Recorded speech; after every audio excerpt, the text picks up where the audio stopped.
A reading from the book of the prophet Isaiah. This is what Isaiah, son of Amos, saw concerning Judah and Jerusalem. In days to come, the mountain of the Lord's house shall be established as the highest mountain and raised above the hills. All nations shall stream toward it. Many people shall come and say, "Come, let us climb the Lord's mountain, to the house of God of Jacob, that he may instruct us in his ways, and we may walk in his paths. For from Zion shall go forth instruction, and the word of the Lord from Jerusalem. He shall judge between the nations and impose terms on many peoples. They shall beat their swords into plowshares, and their spears into pruning hooks. One nation shall not rise the sword against another, nor shall they train for war again. O house of Jacob, come, let us walk in the light of the Lord." The word of the Lord. Thanks be to God.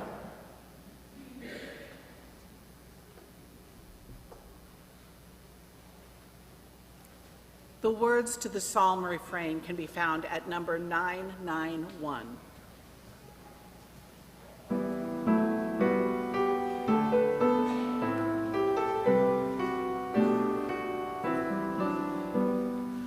Let us go rejoicing to the house of the Lord. Let us go rejoicing to the house of the Lord. I rejoiced when they said to me, "Let us go to the house of the Lord." And now our feet are standing within your gates, O Jerusalem. Let us go rejoicing to the house of the Lord. Jerusalem is built as a city, bonded as one together. It is there that the tribes go up, the tribes of the Lord. Let us go rejoicing to the house of the Lord. For the peace of Jerusalem pray. May they prosper, those who love you. May peace abide in your walls, and security in your towers. Let us go rejoicing to the house of the Lord. For the sake of my family and friends, let me say, "Peace upon you." For the sake of the house of the Lord our God, I will seek good things for you. Let us go rejoicing to the house of the Lord.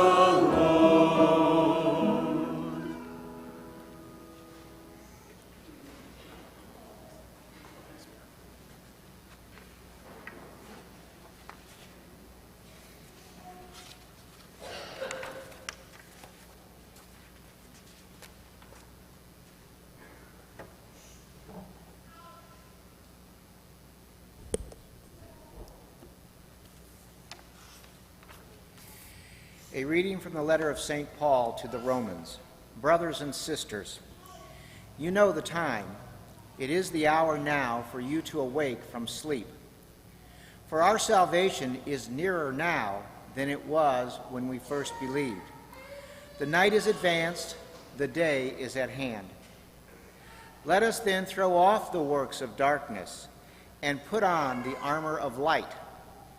Let us conduct ourselves properly as in the day, not in orgies and drunkenness, not in promiscuity and lust, not in rivalry and jealousy, but put on the Lord Jesus Christ and make no provisions for the desires of the flesh. The word of the Lord. Thanks be to God.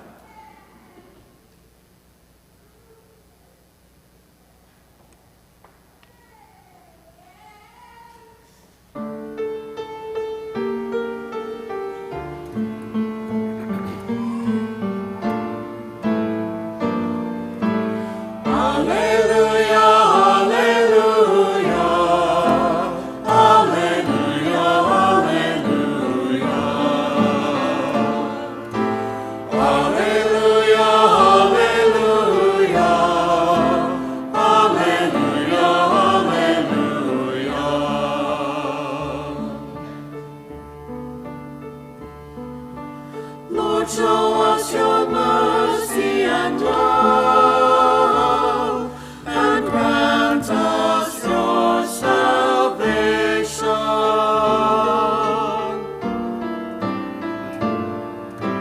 Alleluia, alleluia, alleluia, alleluia.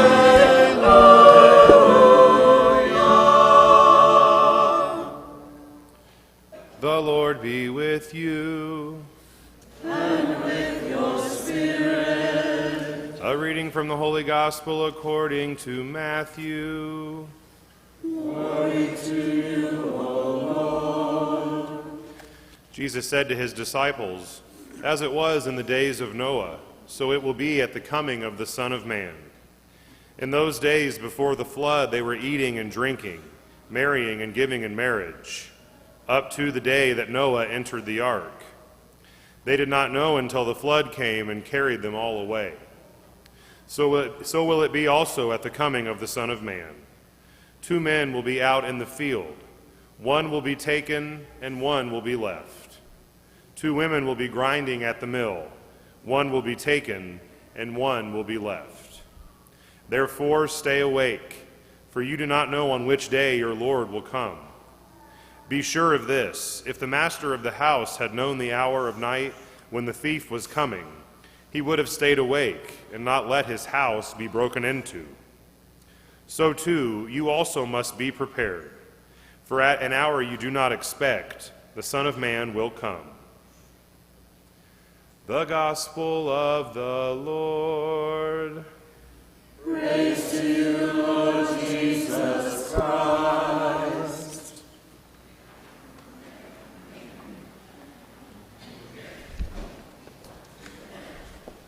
Well, as we do each and every year, we now begin our new liturgical year with this season of Advent, on this first Sunday of Advent, in which we are called to prepare ourselves for the coming of Christmas. Now, certainly the most obvious and the most well-known aspect of what Advent is all about is that it gives us roughly 25 days to get ready spiritually for the celebration of the birth of Christ, which is a wonderful thing, a very important thing for us to do, so that come December 25th, we are prepared to do these great festivities that we have here in the church to commemorate the beginning of our salvation. And that is certainly all well and good. But I also think that Advent has a far more immediate and perhaps even more important aspect to it. Because Advent, each and every year, gives us a chance to recall and to recommit ourselves to something. And that is that in reality, as Catholics, as Christians, we are in a sort of perpetual Advent, at least while we're here on earth. Think about what Advent is. The point of this season, and the reason that it begins each liturgical year anew, is because it gives us a chance to prepare ourselves for the coming of Christ. It calls to mind for all of us our need to renew ourselves in our prayers and our charity, to make room for Christ and to push away everything else that happens to get in the way. And so it's a great way for us to restart each liturgical year with a bit of spiritual self-evaluation, spiritual self-awareness. Because while we certainly celebrate the first coming of Christ come Christmas, and while we continually look towards the second coming of Christ at the end of time, in reality, Christ comes to us each and every day. Christ wants to come to us and be present to us every moment that we are alive. And so in that sense, we are always in a state of Advent. We are always in a state of preparing ourselves for that. Preparing ourselves so that when we turn to Him with our prayers, whether they be prayers of our needs, prayers that we reach out when we are in desperate need of healing or consolation, or prayers that we make when we are in thanksgiving, when we are giving thanks for something wonderful that we have received, whatever it might be, that when we reach out to Christ in prayer, that we realize that we are opening ourselves to His grace, that we are opening ourselves to His coming to us even now.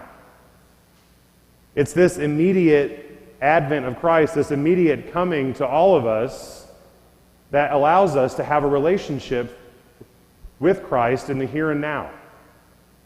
We don't just celebrate a historical event, and we don't just look forward to a future event. Our salvation, our sanctification, our growing in holiness happens each and every day.